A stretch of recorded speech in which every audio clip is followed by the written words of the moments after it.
Can you tell me how trauma affects the body and how to release it? Okay, so with trauma, and we'll say whether it's the big traumas or the small traumas, but basically once we have a trauma, it sets us up to react in a certain way to future similar circumstances.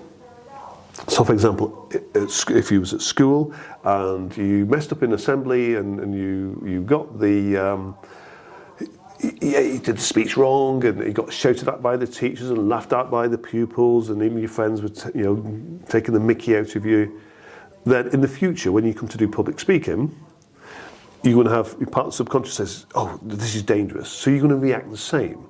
Your brain's going to squeeze the blood out of the frontal cortex, you're going to fight and flight, you won't be able to think straight.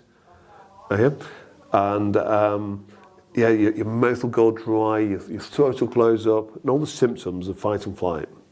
So in the future it's going to make it very difficult.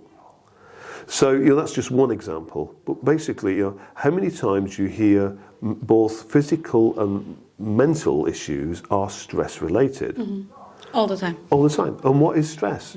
Stress is basically going into fight and flight because there's a perception that the situation you're in, just like I explained, like if you had a bad experience with public speaking and then you have to do a public speaking event, you're going to react the same. It's the body saying, this could be dangerous, don't do it.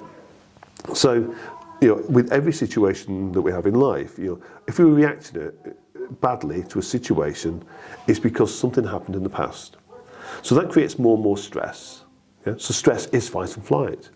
So the more we do it and we keep attracting and creating and doing these events over and over again, we spend more of our life in stress. Now, you've got to understand when you go into fight and flight, it changes every single bodily system. From the heart rate, it's got pumped blood into the major muscles, digestion shuts down, the immune system gets compromised. Just every single bodily function changes. The chemicals, the hormones. If you're in long-term stress, you'll start to read different DNA. You'll change your cellular behaviour. So basically, that's the problem. That's what stress creates, and that's why so many issues are stress-related, because it's how we react into our perceived situation as threatening. So if we can go with EFT matrix reimprinting and resolve the past traumas, it means that we react to a situation today very differently. The body's digital; it's in fight and flight or heal and grow.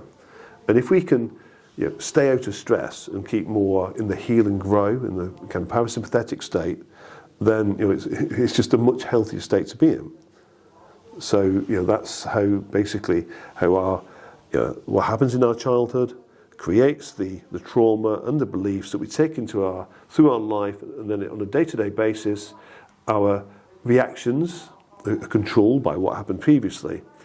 And as we keep adding these more and more memories and reinforcing the beliefs, that our reactions get bigger and bigger, so we end up with more anxiety, more stress, more depression, and ultimately all the physical and mental dis-eases, which are dis-eases, result from the stress. Mm-hmm.